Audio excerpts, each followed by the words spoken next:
Hello, everybody, and thanks for joining me for another episode.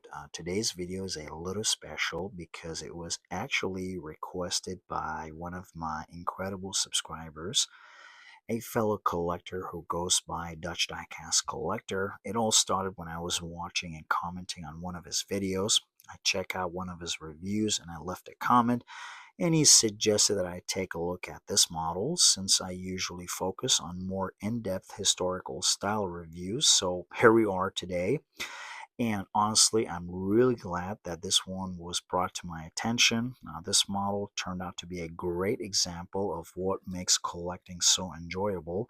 Not just the model itself, but the shared enthusiasm within the community, from the overall presentation to the smaller details. Folks, there is a lot to appreciate with these models, especially if you enjoy models that reflect the real world role and configuration of the aircraft, basically making them a must have.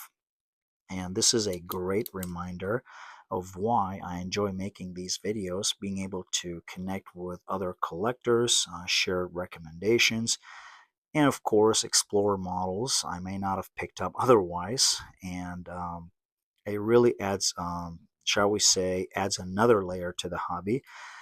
The more the merrier, right? So a big thank you again to Dutch Diecast Collector for the suggestion. I always really appreciate it when people take the time to send me some of those suggestions, especially when it comes to reviewing the historical side of military aviation. So with that, we wrap up that little fun part here. Let's get into the story, shall we?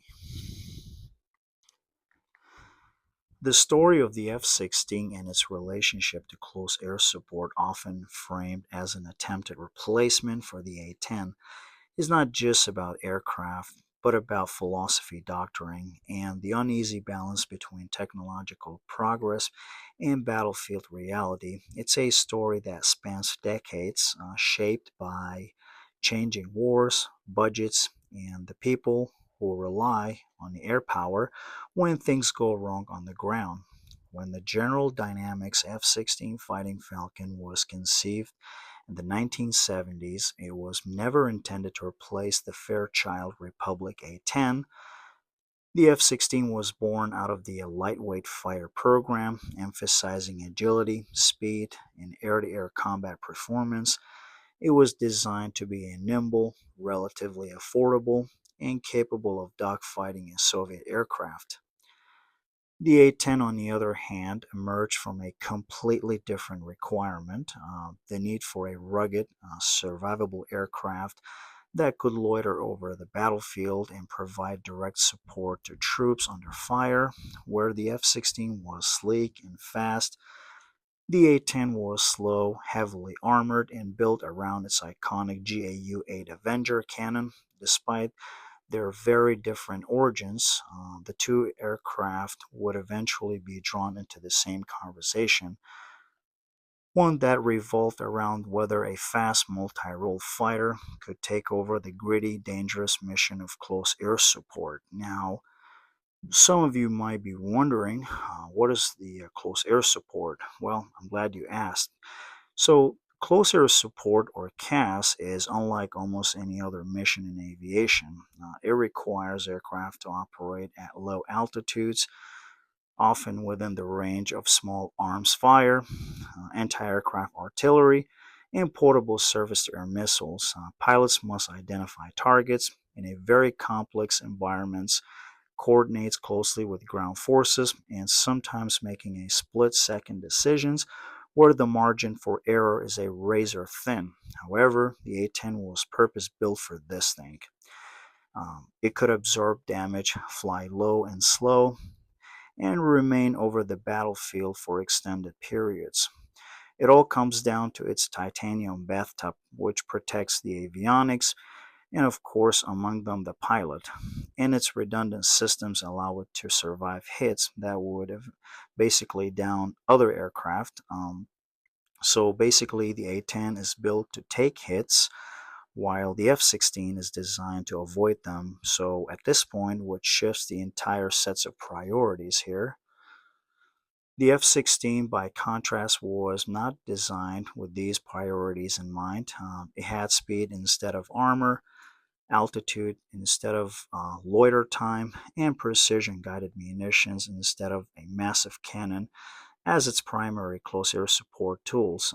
Yet, as the decades passed, the idea of using the F 16 for close air support gained traction partly out of the necessity, partly out of the evolving military doctrine, and partly due to the budgetary pressures.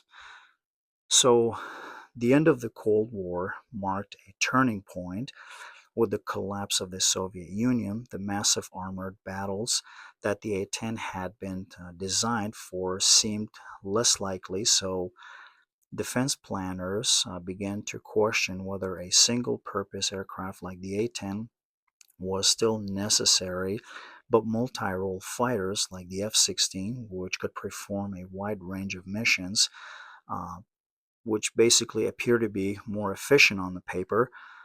Now, why maintain a specialized platform when a flexible one could do the job? Well, this line of thinking became especially prominent during the 1990s and early 2000s during the conflicts such as the Gulf War, the Balkans, and later in Afghanistan and Iraq.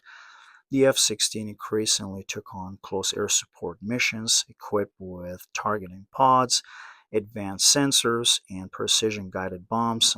It could strike targets with remarkable accuracy from higher altitudes, and consequently, this reduced the risk to the aircraft and the pilot, aligning with a broader trend in modern warfare, minimizing friendly casualties through technology. However, this shift also revealed the limitations of trying to replace the A-10's role with a fundamentally different aircraft. The F-16 could deliver precision strikes, but it struggled to replicate the A-10's ability to remain on station for long periods and provide continuous support.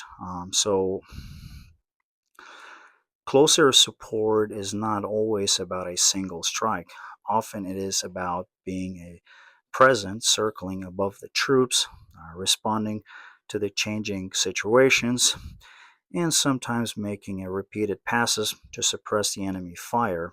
Another thing to consider is, let's say, if the Viper took a hit on its say single engine or one of the hydraulic lines, it was likely going down, right? The Warthog, meanwhile, was famously returning to base with half its wing missing. I've seen those pictures on the social media. It's just mind-boggling. Yeah. Anyways, with that stated, the Air Force brass realized you don't survive by being fast. You survive by being tough, which makes sense. The A-10 was built around its gun, while the F 16 was trying to carry a gun it wasn't designed for. The most ambitious part of the project was equipping the F 16 with a 30 millimeter gun, since the F 16's internal 20 millimeter M61 Vulcan was too small for tank busting, so the engineers developed the GPU 5/A Pavclaw gun pod, the gun with four-barrel version of the A-10's GAU-8, known as the I think I lost it there, folks. Uh, my memory serves GAU 13/A. However, it was literally a failure when the gun was fired from the F-16 centerline station. Well, the recoil was so immense that it caused the aircraft to vibrate violently. These vibrations were so severe they blurred the pilot's vision, rattled the cockpit instruments, and almost shake some of the delicate avionics to pieces.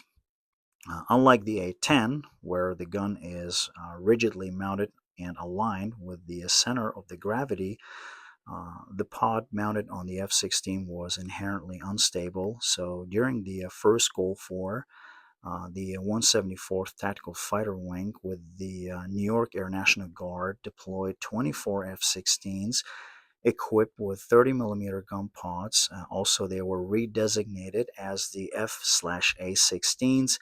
So, as for the results, after only 2 days of combat, the experiment was abandoned. The F-16s were too fast for pilots to effectively spot small ground targets. Well, closer support requires eye on time, so 500 plus knots on the F 16 didn't allow the pilots to distinguish friendly troops from enemies. And also, the other problem they encounter was, as I've mentioned earlier, the vibration from the gun pods made them useless for precision strafing vulnerability. Despite their speed, the F 16s proved more vulnerable to ground fire than expected. Also, they lacked the A-10's titanium bathtub and redundant flight controls.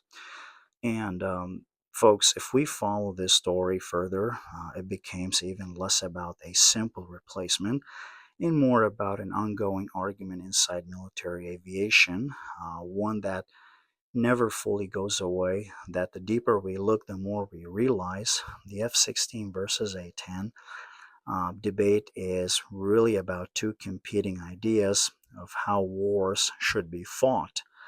So by the early 2000s, the General Dynamics became Lockheed Martin and, so and so on. So anyways, the F-16 had firmly established itself as a workhorse of modern air power. It was flying everything from air superiority missions to deep strike suppression of enemy air defenses and increasingly close air support with the addition of advanced targeting pods like Lantern and later Sniper XR. F-16 pilots could identify targets from miles away, track movement, and deliver precision-guided munitions with incredible accuracy. So, on paper, this looked like progress, very successy, clean, efficient, and technological superior, but wars rarely unfolds on paper. So in Iraq and Afghanistan, close air support often didn't look like the scenarios planners had envisioned during the Cold War. For example, um, there were no massive tank formations rolling across open terrain. Instead, there were the insurgents blending into an urban environments, and ambushes in a tight valleys, and troops calling for help in situation that changed by just in a matter of seconds.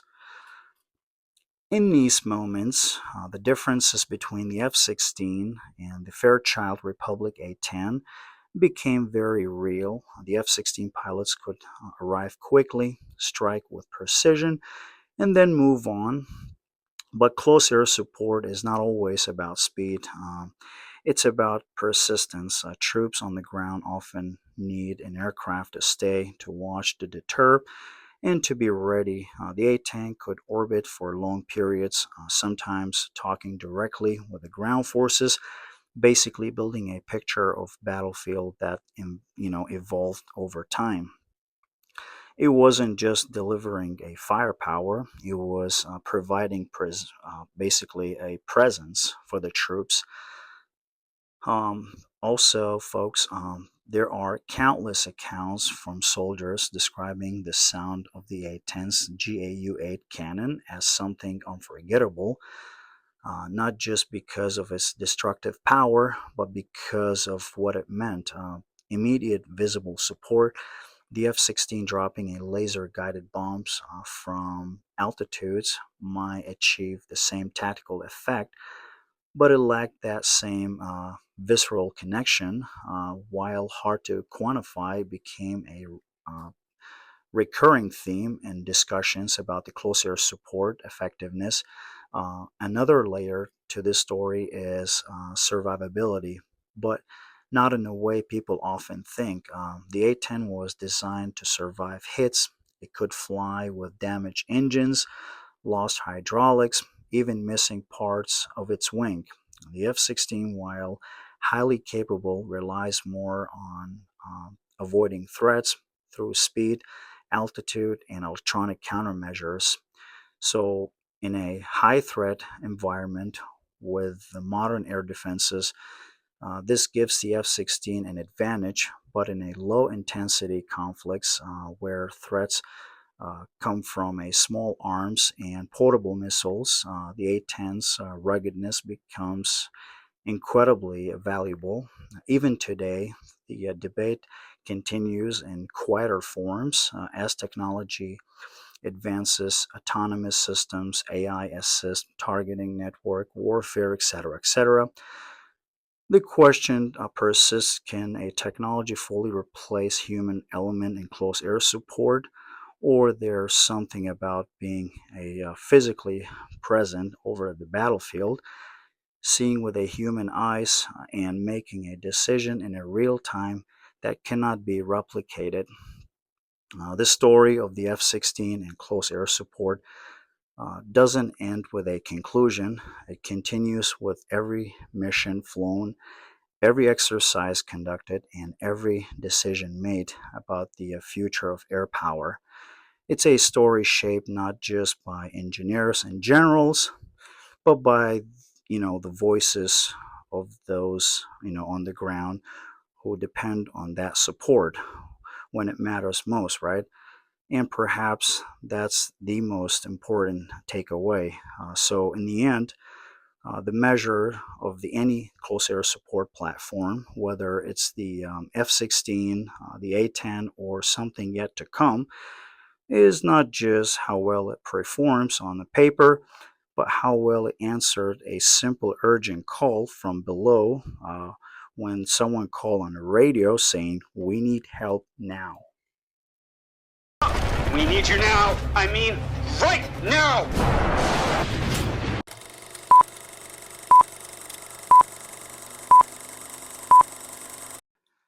All right, history out of the way, let's move on to the model. So, when you pick up the Hobbymaster HA3816 in 1/72nd scale, the first thing that hits you isn't just another F-16. Well, it actually tells a story, not just of the aircraft itself, but of a moment in aviation history when the F-16 was stepping deeper into the closer air support role, which is something traditionally dominated by the A-10.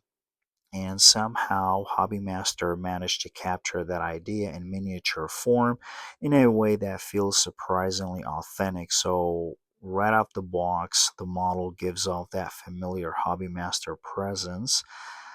It has weight that die-cast metal construction immediately separates it from cheaper models or other lighter plastic kits. You feel like you're holding something substantial, something closer to a scaled down aircraft than a toy. That alone already puts it in a category that collectors appreciate, which really contributes to that premium feel. So, the first impressions, the paint scheme on this model is honestly one of its strongest points. Um, it's not overly flashy, but it has that operational look that makes it feel alive. The three-tone charcoal lizard is well balanced, not too dark, not too washed out, and really give the aircraft a realistic scale effect. One thing Hobbymaster consistently does well is the markings, insignia, and that shows here with this particular example. So the markings are crisp, sharp, and aligned properly, which is something collectors always look for, and that including me. What I personally like is that the finish doesn't feel sterile, very crisp and clean, but it still hints at operational use. That said, if you're someone who loves heavy weathering, um, oil streaks, soot, grime, you might feel it's a bit on the cleaner side. But honestly, that's the part of the Hobby Master's philosophy here. Basically, they give you a solid base so you can choose to customize it or leave it as is. In terms of detail and accuracy, as you start really look closer to the model, the details begin to rival themselves. Panel lines are nicely engraved, not too deep, not too shallow, and they catch the light in a way that adds depth without looking exaggerated. Antennas, sensors, and small surface features all there, and they don't feel like afterthoughts. The cockpit area is also well done for 1/72nd scale. You'll get a pilot figure included, which is always a nice touch, especially if you prefer displaying the model in a flight configuration. One note, folks, so for the intro shots, I used a caliber wing pilot figure along with the crew ladder, uh, just to give it more detailed look, instead of the traditional Hobbymaster pilot figure, which some of them, they just, to me, they look like a little blobs. um, so that's that. The canopy can be positioned open or closed, which gives you a flexibility depending on how you want to present it. Let's talk about the display options and flexibility. Uh, One thing I really appreciate about this model is how versatile it is when it comes to display. You can display the model, gear up or gear down, which sounds simple with any Hobbymaster F-16. But in my opinion, it makes a big difference when the gear's down. It looks like a jet sitting on the ramp ready for a mission, right? Um, Gear up, of course, mounted on the included stand. Overall, the feel of the model is very well. This is something that's hard to explain unless you've handled a few Hobbymaster models before. There is a certain feel to them. The weight, the balance, the way parts fit together, it all contributes to the experience. I would say most of Hobbymaster F-16s feel solid. Nothing rattles, nothing feels loose or fragile. You don't get that anxiety that you might break something just by adjusting it. It's built to be handled, repositioned, and enjoyed, not just looked at from a distance. Even though this is a mostly positive review, however, there are a few honest points worth mentioning here. First, as I mentioned earlier, the weathering, it's pretty minimal for a close air support theme aircraft. So fewer collectors might expect a bit more dirt, especially around the intake, panel lines, or weapon stations. But I would say absolutely it's not a flaw, but more of a stylistic choice. Smaller details like cockpit intricacy or ultra-fine surface textures might feel a bit simplified compared to higher end niche like plastic built models. But again, that's the trade-off for durability and price point. And finally, just like many die-cast models with other brands, there can occasionally be very minor paint intricacies if you look extremely closely, but nothing major with this model.